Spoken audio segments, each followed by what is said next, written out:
इस वक्त news Fortune today की टीम यमुनानगर में है। यमुनानगर में भारतीय जनता पार्टी के कुछ पदाधिकारियों की मीटिंग हुई है। इस मीटिंग में क्या कुछ फैसले लिए गए हैं, इस पर बातचीत कर लेते हैं। भाई साहब, आपसे बात करेंगे। क्या नाम? पवन कुमार। पवन सर, कुमार। आज मीटिंग रखी गई है, क्या कुछ उद्देश्य रहा है? ऐसा है, ये मीटिंग अपने संगठन के कुछ लोगों की है और उस संगठन के भारतीय जनता पार्टी का जो संगठन है, उस संगठन में कुछ कार्यकर्ता, पुराने कार्यकर्ता की कुछ ग्रीवेंसेस हैं। उस ग्रीवेंसेस को 3 4 5 दिन से छोटी बैठकों में कर रहे थे।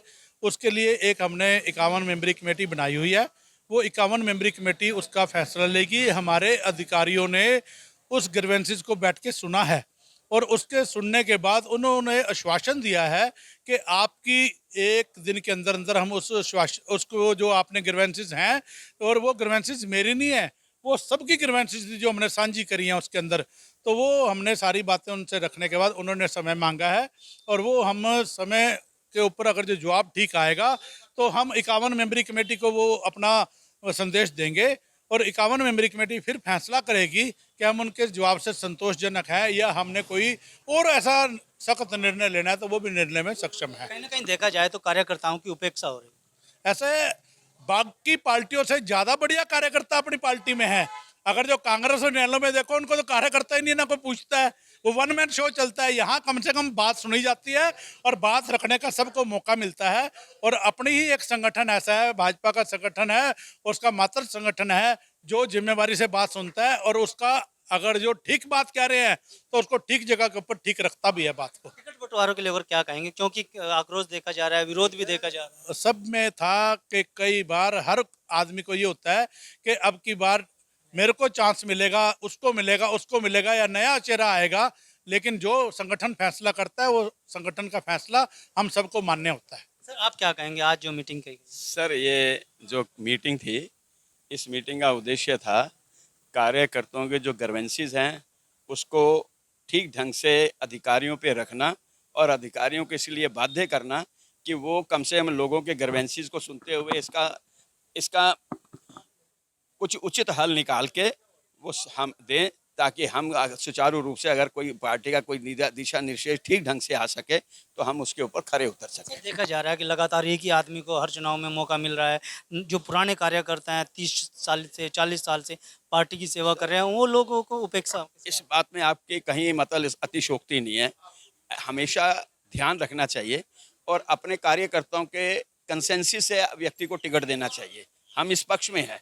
अगर वो किसी को दे रहे हैं तो हमारी कुछ जीवन शैली कुछ ऐसी है या हमारी पार्टी का कुछ सिद्धांत ऐसे हैं, अगर उन्होंने इस प्रकार का कुछ रखा हुआ है तो उसको इस बारे में ध्यान रखना चाहिए कि एक आदमी इतनी बार लड़ रहा है तो उसके बाद कोई और को स्थान मिलना चाहिए। आफ्टर ऑल 30 साल एक बहुत बड़े टाइम होता है और उसके बाद 30 साल के बाद जो है ना जी, जो दूसरे लोग होते हैं, मान लो राकेश त्यागी जी हैं या पवन जी हैं या और कोई लोग हैं, अगर कहीं ना कहीं मतलब कम चलो मत रहो, लेकिन पूछो तो सही आप लोग।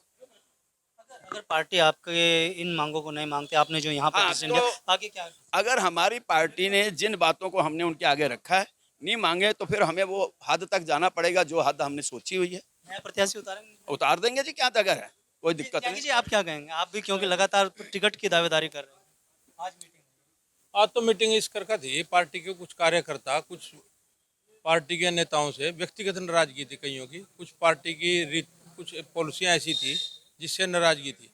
उन बातों को लेकर के पार्टी कार्यकर्ता हमसे भी मिले, डॉक्टर हर्ष जी से भी मिले, पवन जी से भी मिले, जायब जी से, मतलब पार्टी के वरिष्ठ नेताओं से। छोटा जो भी होता है कार्यकर्ता, वो बड़े से मिलता है, बड़ा उससे बड़े से मिलता है, क्योंकि अपनी जो समस्या जिसकी होती है वो अपने बड़े अधिकारी के पास रखता है। हमारे को मिले, हमने देखा कि जनता के बीच में, कार्यकर्ताओं के बीच में काफ़ी आक्रोश था।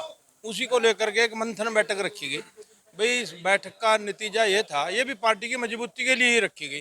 पार्टी की जो भी कमियां हैं, जो व्यक्तिगत जिसकी पार्टी का, जिसका जिसके स्वभाव से, जिसके व्यवहार से पार्टी कार्यकर्ता नाराज हैं, वे उन बातों को हम पार्टी हाईकमान तक पहुँचाएँ। हमें उम्मीद है पार्टी हमारी बातों को सुनेगी और उनको समस्याओं को हल करेगी। त्यागी जी, अगर देखा जाए तो इन बातों को लेकर के भारतीय जनता पार्टी से तमाम पदाधिकारी बड़ी संख्या में इस्तीफा दे रहे हैं, तो कहीं ना कहीं यमुनानगर में भी ऐसे हालात तो नहीं देखे? वो तो पार्टी के जो इस्तीफा दे रहे हैं ना कार्यकर्ता, वो कहावत है, नया 9 दिन पुराना 100 दिन। जो महत्वाकांक्षा लेकर के टिकट की आए थे, साल पहले आए थे या 6 महीने पहले आए थे, वो इस्तीफा दे करके अपने घर वापस चले गए हैं। इसी को लेकर के हमारा पार्टी हाईकमान से कहना है ऐसे लोगों से वैसे भी सावधान रहना चाहिए। ये नहीं भी उसको कल पार्टी में शामिल किया, आज आप टिकट दे दें। इस बात को लेकर भी पार्टी कार्यकर्ताओं में रोष है और पार्टी हाईकमान तक हमने अपनी बात पहुंचाई है और आगे पहुंचाएंगे। भाई साहब, आप क्या कहेंगे इस मीटिंग को लेकर के? आज मीटिंग की गई है और तमाम लोगों में आक्रोश देखा गया अपने संगठन और पार्टी को लेकर। देखिए सर, मैं एक पुराना कार्यकर्ता हूँ और काफ़ी टाइम से, लगभग बचपन से ही लगा हुआ हूँ। हमारी तो विरासत में समझो हमें बीजेपी पार्टी से ही लगे हुए हैं। तो क्या हुआ कि पार्टी जब 2014 में सत्ता में आई है तो हमारे वरिष्ठ नेताओं ने, हमने सब मिलकर पार्टी को सत्ता में लेके आए और मोदी जी हमारे बहुत देशभक्त के रूप में मिले हुए हैं, बहुत अच्छा काम कर रहे हैं। तो पार्टी में अच्छे लोग हैं, योगी जी हैं, मोदी जी हैं, अमित शाह जी हैं, बहुत अच्छा काम कर रहे हैं। लेकिन थोड़ा सा क्या हुआ कि जो हरियाणा की बात करें तो हरियाणा के, मैं वहीं आ रहा हूँ, मैं कि स्टेटों में जहाँ पे अगर दूसरी तरफ आए तो कुछ लोगों ने पार्टी का ग्राफ खराब किया हुआ। पार्टी ठीक है, लेकिन कुछ जो निजी स्वार्थ के चक्कर में पार्टी में आए हुए हैं उन्होंने पार्टी को ख़राब किया है। और हम उसी चीज़ को लेके आज ये आवाज़ उठा रहे हैं कि हमारे शहर के अंदर क्या हो रहा था कि पीछे 5 साल तो हमारे ठीक रहे सत्ता में, जब 10वें साल, जब 5 से 10वां साल, जब आज 10 साल हो गए हैं तो कुछ गलत लोग पार्टी के अंदर आ गए हैं तो उन्होंने पार्टी को ख़राब किया हुआ है। तो हमारी जो लड़ाई है उन खराब लोगों के लिए, गलत लोगों के लिए है कि उनको यहाँ से बाहर निकाला जाए पार्टी से। तो नहीं तो फिर हमारे पास एक ऑप्शन हो रहा कि हम नहीं तो अपने एक, हाँ जी, प्रत्याशी उतार। निर्दलीय प्रत्याशी हम उतारेंगे, इसमें कोई दुराय नहीं है। अगर हम सब बात करें तो पिछले 10 सालों की, इन 10 सालों में से पहले कांग्रेस की सरकार थी, इन 10 सालों में बीजेपी ने राज किया है और खट्टर साहब को 9.5 साल के कार्यकाल के बाद इस्तीफा देकर नायब सैनिक को मुख्यमंत्री बनाना पड़ा। तो कितना हरियाणा में बदलाव देगा? देखिए, हरियाणा में बदलाव तो देखो काफ़ी, और विकास भी हुआ, इसमें कोई हम ये नहीं कहेंगे। मतलब ये है कि थोड़ा नीतियाँ जो खट्टर साहब की भी गलत रही हैं तो इसी वजह से उनको सेंटर में लिया गया। मगर वो जो मुझे लग रहा कि उन्होंने अपना जो एक मोह है ना जो हरियाणा का, वो अभी तक छोड़ा नहीं है। तो वो ना छोड़ने की वजह से जो उन्होंने दखल अंदाजी कर रहे हैं उसकी वजह से पार्टी में दिक्कतें आ रही हैं।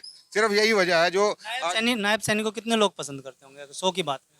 देखो, नायब सैनी जी जो मेरी समझ से, मैं उनको काफ़ी टाइम से जानता हूँ, बहुत अच्छे इंसान हैं और वो अच्छे एक मुख्यमंत्री साबित होंगे। वो अगर ये मुख्यमंत्री जो हमारे पहले रह चुके हैं अटल अपना खट्टर साहब, ये अपनी दखल अंदाजी इसमें बंद कर दे तो उनको सेल्फ काम करने दिया जाए, वो बहुत बढ़िया काम कर। आपकी दखल अंदाजी के कहीं ना कहीं बीजेपी को हरियाणा में नुकसान हो सकता है। वही नुकसान हो रहा है जो अभी तक हो रहा है ना, जो देखने को मिल रही हैं चीज़ें, वो उसी वजह से मिल रही हैं। धन्यवाद आपका। ये थे भारतीय जनता पार्टी के यमुनानगर से कार्यकर्ता और पदाधिकारी जिन्होंने आज मीटिंग की है एक बैंक्वेट हॉल में और यहाँ पर फैसला लिया गया है।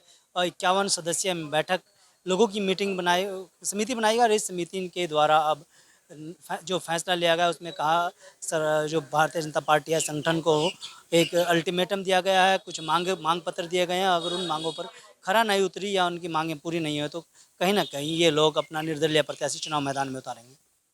वीडियो के बारे में आपकी क्या राय है, हमें कमेंट में जरूर। अगर आप ये खबर फेसबुक पर देख रहे हैं तो वीडियो को लाइक करके पेज को फॉलो करें। इसके अलावा अगर आप इस खबर से यूट्यूब के जरिए जुड़े हैं तो चैनल को सब्सक्राइब करके बेल आइकन दबाना बिल्कुल ना भूलें।